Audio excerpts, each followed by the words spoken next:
Paano yan mga kaibigan kung wala ng EDSI? Kung wala ng EDSI po, paano na yan? Kapag wala na ang EDSI, malungkot mga kalingap. Kung makita mo yung anak mo na, minsan nandiyan lang sa gilid, umiiyak, tumutubig mo. Kasi naman ko yung anak ko. Siyempre, Ano ko din ang EDSI mga kalingap na naging stress reliever ko din ang love team na EDSI. So ano ba yan? Ang OA ko mga kalingap. Guys, pasensyahan nyo na ako. Ang EDSI, napamahal na rin ako sa love team na EDSI. Kaya kapag nawala ang love team na EDSI, isa ako sa malulungkot, isa ako sa iiyak sapagkat hindi ko sila mas...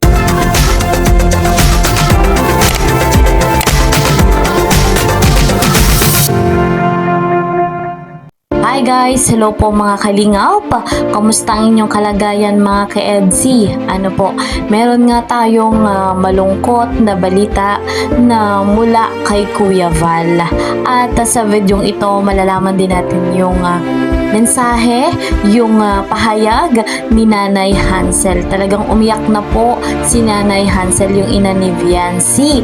Talagang wala tayong ibang masasabi kundi kapit pa, EDSI, laban pa, EDSI. So bago tayo magpatuloy, ako po sa inyo bumabati ng isang mapagpalang araw, mapagpalang gabi sa inyong lahat. Nasa Luzon, Visayas man kayo o nasa ibang bansa. Wala ko ibang hiling kundi nasa maganda kayong kalagayan. Shoutout po sa mga solid marathoners, sa solid EDSI na hindi po nagsasawa. Alam kong may nalulungkot na, may umiiyak na dahil nga po sa nangyayari sa love team na ito. At syempre, shoutout sa mga kasamahan ko dyan sa Karepa, Kalingap, Reactor Partner, mega love shoutout kay Kuya Val, kay Ate Edna Vlogs, kay Kalingap Rob, at kay Madam Jackie Tapia. 100% nating suportahan. Tangkilikin po natin yung kanilang vlogs at imaraton natin sapagkat napakarami ng kanilang mga beneficiary, napakarami po ng kanilang nabigyan ng pabahay, ng kanilang mga tinutulungang financial assistance. Deserve nila na tangkilikin natin yung kanilang vlogs sapagkat napakabuti nga po ng kanilang puso.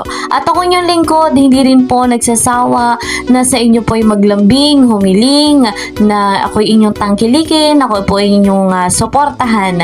Please po subscribe Kalingap Kel, like and share my videos, and don't forget, para lagi po kayong updated, click the notification bell. Eto na guys, mga kalingap, napakalungkot ng balita. Ito nga po ay ayon sa live ni Kuya Val. At mapapanood din natin sa videong ito yung pahayag nga po ni Nanay Hansel na umiyak na nga po at sa hindi inaasahan nga po ay maaring maitigil ang love team na EDSI. Grabe guys, talagang patindi ng patindi ang kaganapan. Nakakalungkot po mga kalingap. Eto na, saksihan natin magkapanunod po itong video mula po kay Kuya Val at ang pahayag ni Nanay Hansel mula naman kay Kuya Brooks. Saksihan po natin ito. Paano yan mga kaibigan kung wala ng EDSI? Kung wala ng EDSI po, paano na yan? Dahil umalma na rin po yung nanay ni Beyonce sa mga buzzers tulad ng Jungkar. Yan ito po ay quick live lang ito. Quick live sa madilim na gabi. Posible po na susunod ang EDSI sa Rosales. Posible po. Posible pong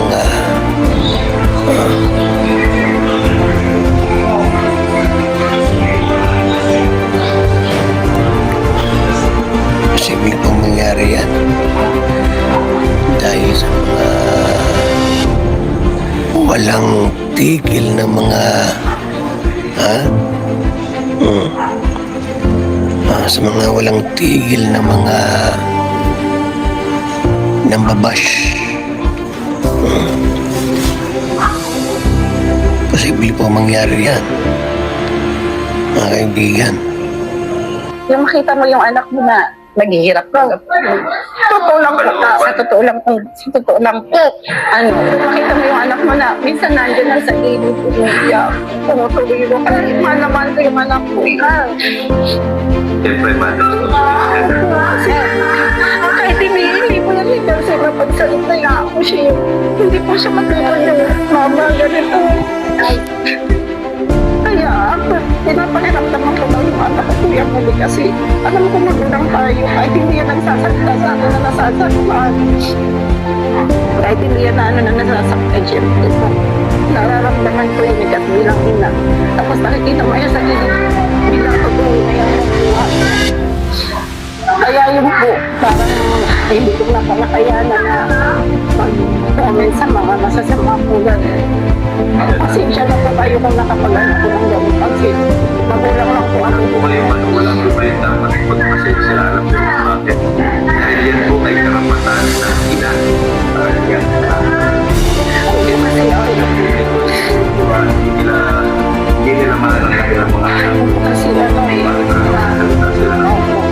tsaka magulang po tayo, hindi po natin kaya na nasasaktan yung anak natin sa ganyan na bagay. Sa kay Fiancé na ayoko pong darating yung na pati mental niya Mag-depress. so kung ma-depress siya kasi minsan nakikita ko siya nasa silid niya iyak. Hindi siya mahilig sabi na ng sama ng loob kasi mabait na bata. Ayun na yung mamamagdema yung magulang niya. Ayun yung nag-iisip kami. Pero ako naman nagtatanong sa kanya kung may problema ka sabihin mo sa So ayun mga kalingap, doon sa pahayag ni Kuya Val, nakakalungkot kung iisipin natin, kung i-imagine natin na yung EDC ay mapagaya sa Rochelle. Marami tayong malulungkot, maraming iiyak kapag nangyari nga po ito na si Kalingap Edu, si Viancy ay wala ng vlog.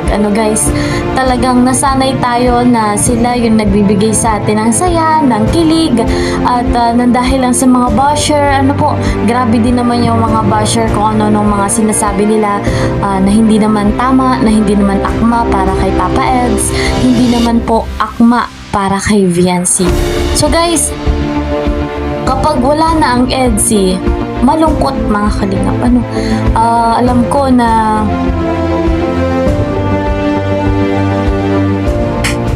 maraming mga OFW, maraming matatanda, lalo na yung mga matatanda na ginagawa nilang inspirasyon, aliwan ang EDC. Paano na pag itinigil ang EDC? Guys, kahit ako, malulungkot din ako mga kalingap.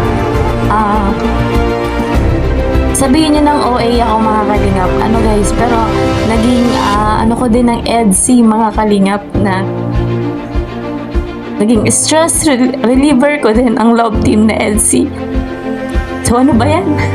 Ang OA ko mga kalingap, guys, pasensyahan nyo na ako, naging emotional tuloy ako sa kalagitnaan ng aking pagbablog, pero ang EDC, napamahal na rin ako sa love team na EDC.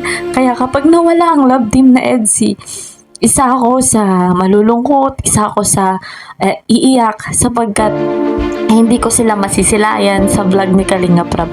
Pero guys, ang respeto natin kay Viancy, respeto natin kay Kalingap Rab, kay Kalingap Edu, sila pa rin yung masusunod. Siyempre, para sa ikabubuti. Alam nila yung ikabubuti nila. Yun nga po ang ating respeto. So, malay natin sa vlog ni Kalingap Rab. Abangan po natin mga Kalingap. So, marami pang pagkakataon at patuloy pa nating i-marathon. Gaya nga nung pahayag ni Nanay Hansel. Umiyak talaga si Nanay Hansel sa pangyayari. Grabe grabe din nga po yung mga basher. Kaya hindi rin natin masisisi si Nanay Hansel kaya nagawa niya yun. So guys, patuloy nating suportahan ng EDSI, si Papa Ed, si Viancy, ang pamilya Batalero, ang pamilya Matubang. At marami pa tayong aabangan, marami pang pasabog. At malay nga natin, kahit sabihin ni Papa Eds na hindi nga daw po ito prank, malay natin prank. Umasa tayo mga kalingap. So guys, ayan, pasensya na kayo sa akin mga kalingap. Hanggang dito na lamang po muna ang ating update. See you po sa next video. Mag-iingat po kayo palagi. God bless everyone. God bless Team Kalingap. Bye-bye!